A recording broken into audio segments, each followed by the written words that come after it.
What's up guys, Shane Starnes here with Droid Moto X. Today we're going to pit the Moto X Pure against the Galaxy Note 5. In a video that I did about a month ago, we matched the Galaxy Note 5 against the iPhone 6, and the iPhone 6 surprisingly came out on top. Can the Moto X Pure do the same running stock Android AOSP? The Moto X Pure is running a 6-core CPU with 3 GB of RAM, while the Galaxy Note 5 is running an octa-core CPU with 4 GB of RAM. On paper, this is a no-brainer. The Galaxy Note 5 should win with the more premium specs, but we're going to use this speed test to see who really wins in real-life situations. Let's go ahead and get started.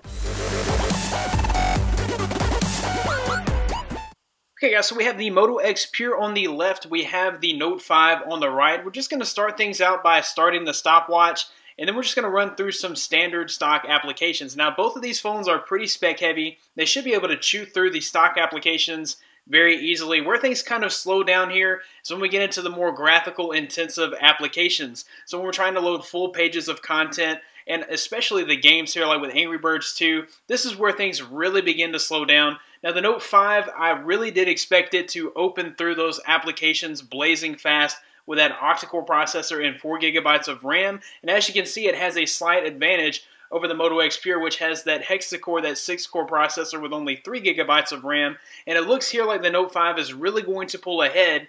And surprisingly enough, it seems like it may have this 2-app lead for the rest of the test.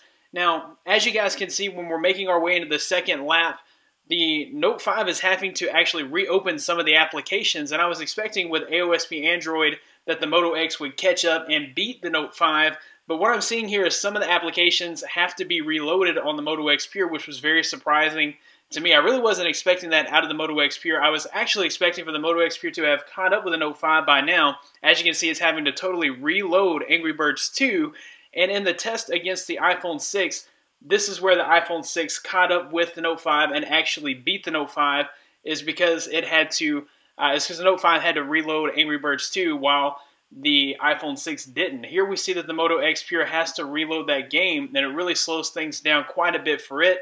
The Note 5 just finished at 1 minute and 38 seconds, while the Moto X Pure is still lagging behind about 2 apps, and we see that it's going to lose this race by quite a few seconds. So we finish up the few applications that were left. It finishes with a time of 1 minute and 54 seconds. That's about a 16-second difference. As you guys can see, the fact that the Moto X Pure is running AOSP really didn't help it here because the Note 5 is just a spec king. Anyways, guys, that about wraps it up for this video. If you like this video, be sure to give it a big thumbs up. Subscribe to this channel for more content like this in the future. You can find more of me at droidmotox.com. Follow me on Twitter at droidmotox. Thanks, guys, for watching. Be blessed. I'll see you in the next one.